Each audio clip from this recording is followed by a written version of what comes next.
तमन्ना करने से ही पूरी होती है हर तमन्ना, और दिल धड़कने से आसान हो जाती है अपनी राह, और कोशिश करने से बन जाता है मुकद्दर अपना। हेलो दोस्तों, आप सभी का स्वागत है आपका अपना यूट्यूब चैनल रेडान कोचिंग पर। दोस्तों, मैं हूं रेडान खंडेलवाल। जैसा कि आप सभी को यूपी जीके की बेस्ट क्लास दे रहे हैं, ऐसे ही आप प्रॉपर तरीके से कंटिन्यू लगे रहिए, आपकी मंजिल आपको ज़रूर मिलेगी। ठीक है, तो दोस्तों आज हमारा पार्ट नंबर 9वां पार्ट है। ठीक है, इसके पहले वाला पार्ट आप सभी ने अगर नहीं देखा है तो जा कर के प्लेलिस्ट में है, वहाँ पर जा कर के देख लीजिए। अगर चैनल पर नए आए हो तो सभी लोग एक बार चैनल को सब्सक्राइब कीजिएगा और साथ ही में बेल आइकन दबा दीजिएगा, जिससे कि आप सभी के पास नोटिफिकेशन कंटिन्यू पहुँचती रहेगी। ठीक है, ओके, चलते हैं अपनी क्लास की ओर। आज हमारा जो क्लास है यूपी की मिट्टियाँ हैं। ठीक है, इसी के बारे में पढ़ेंगे, यूपी की मिट्टियाँ के बारे में। ठीक है, जैसा कि ये क्या कह रहा है, क्वेश्चन क्या है मेरा, क्षारीय मृदा यानी मृदा को ही मिट्टी बोला जाता है। ठीक है, तो जो अच्छी मृदा के लिए हो तो अच्छी मृदा का जो पीएच मान होता है 6.5 होता है। ठीक है, अगर हमको क्षारीय मृदा का पीएच मान अगर पूछ रहा है तो 7.85 हो जाएगा। Right, okay. क्षारीय मृदा सिंचाई करने पर कैसी मिट्टी बन जाती है? उपजाऊ। ठीक है, जैसे कि हम उसमें उगा सकते हैं, जैसे धान गेहूँ जो भी अनाज उगा सकते हैं। क्षारीय मृदा की सिंचाई करने पर अगर सिंचाई बीच बीच में करते रहेंगे तो उसमें जो नमी होता है वो कंटिन्यू बना रहेगा, तो इससे पैदावार होने में बहुत आसानी होगा। ठीक है, यूपी में कितने प्रतिशत लवणीय क्षारीय मृदा है? ये 10% है। ठीक है, इसमें एकदम मिट्टी बहुत अच्छी रहती है, जैसे कि एकदम बढ़िया रहेगा, पैदावार अच्छा होगा। ठीक है, एक बार इसको अपने कॉपी में लिख लीजिएगा और क्लास नोट्स ज़रूर बनाइएगा, जिससे कि आपको रिवीजन करने में बहुत आसानी होगा। ठीक है, एक बार इसको अच्छे से लीजिएगा, लिखिए पहले। ठीक है, लिखो, साइड में हो जाते हैं। अब देखेंगे आगे। ठीक है, आगे हमारा क्या कह रहा है, लवणीय मृदा या लवणीय क्षारीय। इसको लवणीय मृदा बोलो या लवणीय क्षारीय किन किन जिला में पाई जाती है? जैसे कि हमारा अलीगढ़, कानपुर, एटा, प्रयागराज, जौनपुर, सुल्तानपुर, रायबरेली, इटावा, उन्नाव, प्रतापगढ़। इन सब में जो ये ज़िला की बात कर रहे हैं, अलीगढ़, कानपुर, ये सब इसका जो लवणीय मृदा है या लवणीय क्षारीय, इन सब में पाया जाता है। ठीक है, यहाँ की मिट्टी उत्तर प्रदेश के उत्तर पूर्व में स्थित जो कुशीनगर है, कुशीनगर जिला जो है, उसकी मिट्टी के स्थानीय भाषा में क्या कहते हैं? भाट कहते हैं। भाट भाट भाट, न कि भात। भात नहीं, खाने वाला नहीं, भाट। ठीक है, इस मिट्टी में मोटे अनाज वाली फसलें उगाई जाती है। कौन? जहाँ ये लवणीय मृदा होती है या लवणीय क्षारीय वाली जो मिट्टी होती है, उसमें क्या होती है? मोटे अनाज उगाए जाते हैं। ठीक है, एक बार इसको भी अच्छे से लिखिएगा। इसके बाद अगला लेकर के आ रहे हैं, पहले इसको लिखिए, उसके बाद चलते हैं। ठीक है, थोड़ा अच्छे से लिखिएगा, इसका क्लास नोट्स अच्छे से बनाइएगा।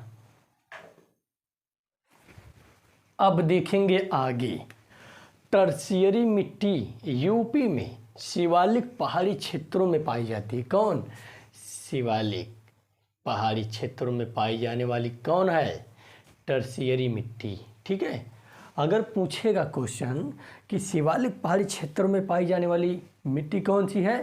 टर्शियरी मिट्टी है। याद रखिएगा, जैसे प्राइमरी होता है ना, प्राइमरी, टर्शियरी, ये सब होता है, आप केमिस्ट्री में पढ़िएगा। वहाँ पर नॉमेनक्लेचर जब निकालिएगा, जिसका नामकरण करोगे, जैसे कि IUPAC नाम जैसे होता है ना, तो उसी का टर्शियरी, प्राइमरी ये सब होता है, सेकेंडरी ये सब होता है। तो यह मिट्टी चाय की खेती के लिए बहुत उपयोगी होता है। कौन? टर्शियरी मिट्टी। ठीक है, अब मरुस्थली की बात करेगा कि मरुस्थलीय मृदा, ठीक है, पश्चिमी जिला में पाई जाती है। ये मरुस्थलीय जो मृदा है, मिट्टी है, वो पश्चिमी जिला में पाई जाती है। पश्चिमी जिला बोले तो जैसे कि अलीगढ़, मथुरा, आगरा, या वहाँ का जो ताप है बहुत ज़्यादा होता है, ज़्यादा बहुत होता है, ठीक है। यहाँ का अलीगढ़, मथुरा, आगरा का, ठीक है, ताप बहुत होता है वहाँ। अगर पूछेगा मरुस्थलीय मृदा जो रहेगा, वहाँ का जो नाइट्रोजन, ह्यूमस, जैविक तत्व रहेगा, ये कमी रहती है वहाँ पर मरुस्थली में, ठीक है। अगर अधिकता की बात करेगा तो वहाँ लवण, चूना, फास्फोरस रहता है, ठीक है, अधिक के लिए। खेती के लिए वहाँ की बात करेगा सिंचाई प्लस जिप्सम, ठीक है। जिप्सम बोले तो इसका होता है, सूत्र होता है CaSO4.2H2O, ठीक है। जिप्सम का सूत्र होता है CaSO4.2H2O, ठीक है। एक बार इसका भी अच्छे से लिख लीजिए, कॉपी में लिखिए, उसके बाद आगे चलते हैं। अब देखेंगे आगे क्या कह रहा है। भूंड मृदा मिट्टी, भूंड मृदा को ही मिट्टी बोला जाता है, मिट्टी बोलो या मृदा बोलो, जो भी बोलो।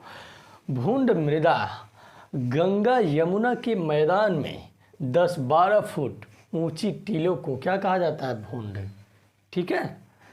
भूंड जो होता है वो हल्की दोमट और मिश्रित बलुई मिट्टी होती है, कहाँ, भूंड मृदा में, ठीक है। एक बार इसको अच्छे से लिख लो, साइड में हो जाते हैं थोड़ा। अब देखेंगे आगे मृदा अपरदन के बारे में। ये मृदा अपरदन होता क्या है, उसके बारे में हम सभी ने देखेंगे, ठीक है। जल बहाव हो अथवा वायु के वेग हो, ठीक है, अथवा हिम के पिघलने से एक स्थान की मिट्टी का अत्यंत स्थान पर चला जाए, मृदा अपरदन कहलाता है।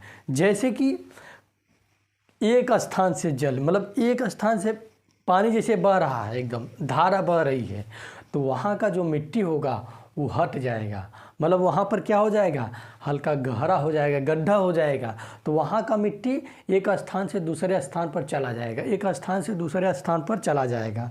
अब वहाँ पर क्या हो जाएगा, खड्डा हो जाता है ना, खड्डा, जैसे इसमें बार बार पानी जाएगा तो हल्का गड्ढा हो जाता है, तो वही उसी को बोला जाता है अपरदन, मृदा अपरदन, ठीक है।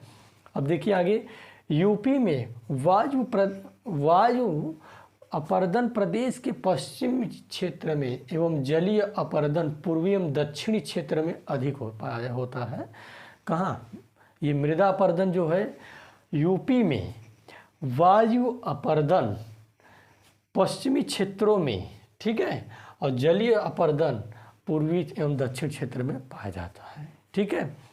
जलीय अपरदन से यूपी का सर्वाधिक प्रभावित क्षेत्र हिमालय का तराई प्रदेश है, ठीक है।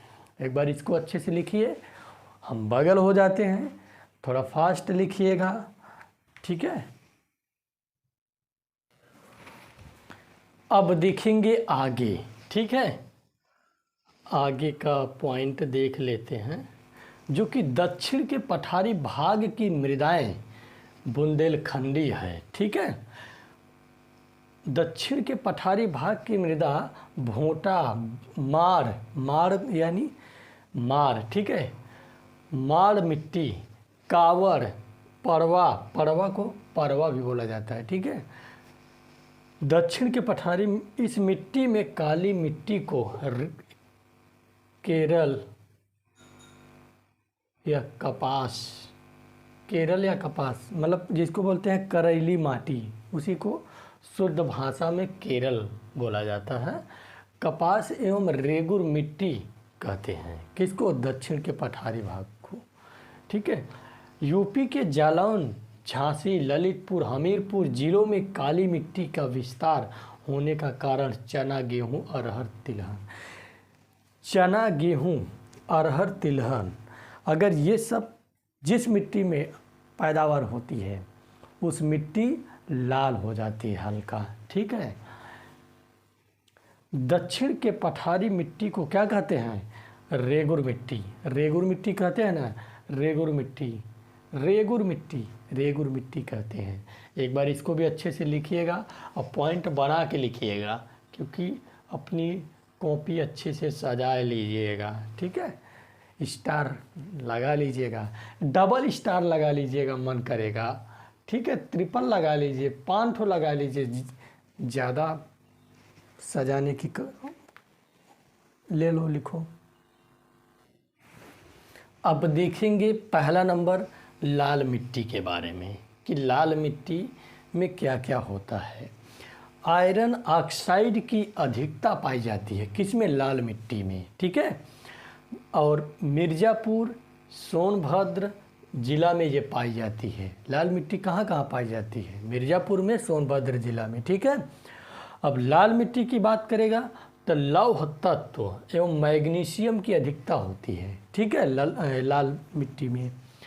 और लाल मिट्टी में गेहूँ, चना, तिलहन आदि पैदावार होती है, ठीक है। एक बार इसको अच्छे से लिखिए, इसके बारे में दूसरा नंबर आएगा, ऐसे करके पॉइंट वाइज अभी आएगा, लिखिए। अब देखेंगे आगे दूसरा पॉइंट जो है मार यानी मार मिट्टी। काली मिट्टी या रेगुर मिट्टी के समान चिकनी होती है। कौन? मार मिट्टी, ठीक है। और काली मिट्टी, रेगुर मिट्टी, काली मिट्टी जो है रेगुर मिट्टी के समान कपास कहते हैं। काली मिट्टी, रेगुर मिट्टी, कपास को, काली मिट्टी, रेगुर मिट्टी को कपास मिट्टी कहते हैं। सिलिकेट लोहा एवं एल्यूमिनियम खनिज पदार्थ पाया जाता है, ठीक है। जो सिलिकेट है और लोहा एवं मैग्नीशियम खनिज पदार्थ पाया जाता है। कहाँ? मार मिट्टी में। पश्चिमी जिलों में और बुंदेलखंडी क्षेत्रों में पाया जाता है मार मिट्टी, ठीक है। अब तीसरा नंबर जो हमारा तीसरा पॉइंट है भोंटा मिट्टी। भोंटा मिट्टी क्या है? विंध्य पर्वतीय क्षेत्रों में पाई जाती है भोंटा मिट्टी। और भोंटा मिट्टी का जो रंग होता है वो कैसा होता है? लाल, ठीक है। भोंटा मिट्टी का जो रंग पूछेगा कि कौन सा कलर का होता है भोंटा, तो बता दीजिएगा कि लाल कलर का होता है, ठीक है। एक बार इसका स्क्रीनशॉट ले लीजिए, ठीक है, नहीं तो लिख लीजिए, टाइम हो उसके बाद बताते हैं आगे। लो स्क्रीनशॉट लो अच्छे से। अब देखेंगे आगे चौथा पॉइंट जो है ऊसर क्षेत्र की मिट्टी लवणीय क्षारीय मिट्टी पाई जाती है ऊसर क्षेत्र में, ठीक है। लवण से प्रभावित होती है ऊसर क्षेत्र का जो मिट्टी है। लवण रोधी फसल जैसे कि धान, गन्ना, बरसीव, ठीक है, आदि और भी हैं, ठीक है। सर्वाधिक लवणी क्षारीय मिट्टी कहाँ पाई जाती है? रायबरेली जिला में पाई जाती है, ठीक है। यूपी की में झांसी जिला में सर्वाधिक बंजर भूमि है। बहुत ज़्यादा बंजर भूमि कहाँ है? झांसी में, अपने यूपी में। इसके बाद कहाँ है? आगरा है। झांसी में बंजर भूमि बहुत है। बंजर पैदावार नहीं होता, सिर्फ ज़मीन भर है, ठीक है। ऊसर है जिसमें कि पुराने ज़माने में रे है, उसमें उगता है मिट्टी वाला रे, उसी से कपड़ा वगैरह धुलते थे। लेकिन आज का टाइम RO, डिटर्जेंट पाउडर ये सब आ गया है। घर गांव वाले ज़्यादातर यूज करते हैं, ठीक है। आप भी अगर गांव से होगा तो आप भी यूज़ करिए। क्या मतलब है पैसा ज़्यादा नुकसान करने का, ठीक है। एक बार इसको अच्छे से लिखिए। अब देखेंगे आगे पांचवा पॉइंट क्या है? पड़वा या परवा मिट्टी, ठीक है। यूपी के हमीरपुर, जालौन और यमुना नदी के ऊपरी जिला में पाई जाती है, ठीक है। पड़वा हो या परवा, ये सब कहाँ? हमीरपुर, यूपी के हमीरपुर, जालौन और यमुना नदी के ऊपरी जिला में पाई जाती है, ठीक है। पड़वा या परवा का जो रंग है हल्का कैसा होता है? लाल होता है। उपज वहाँ क्या होता है? पड़वा यानी परवा में तो ज्वार, चना, ये सब उपज होता है, ठीक है, वहाँ उगता है। छठवां पॉइंट क्या है? राकड़ मिट्टी। राकड़ मिट्टी का मतलब है यूपी के दक्षिण पर्वतीय एवं ढलानों या बुंदेलखंडी क्षेत्रों में पाया जाता है राकड़ मिट्टी, ठीक है। राकड़ मिट्टी में जो उपज होती है तिल होता है और वहाँ चना भी उपज होता है, ठीक है। तो इसको अच्छे तरीके से लिखिएगा, लिखो। अब देखेंगे अवनालिका अपर्दन होता क्या है। अवनालिका अपर्दन की बात करेगा तो इसको डिटेल बता रहे हैं थोड़ा, ठीक है। अवनालिका अपर्दन यमुना और चंबल नदी का एक क्षेत्र है, ठीक है। वो अवनालिका कहाँ का, यमुना और चंबल, यमुना और चंबल नदी का क्या है, एक क्षेत्र है वो जो अवनालिका है, ठीक है। मुख्यतः इटावा जिलों में पाई जाती है। अवनालिका कहाँ पाई जाती है, अवनालिका जो है वो इटावा जिला में है, ठीक है। तो दोस्तों आज की क्लास कैसी रही आप सभी लोग कमेंट बॉक्स में बताइएगा कि छूले आसमां जामी की तू तलाश न कर, झेल ले मुश्किलों की इन खुशियों की तू इंतज़ार न कर, गमों से दूर होकर तेरी तकदीर बदल जाएगी, अभी से तू मेहनत करना सीख ले, भाग्य भरोसे का तू इंतज़ार न कर। ठीक है, ओके, थैंक यू।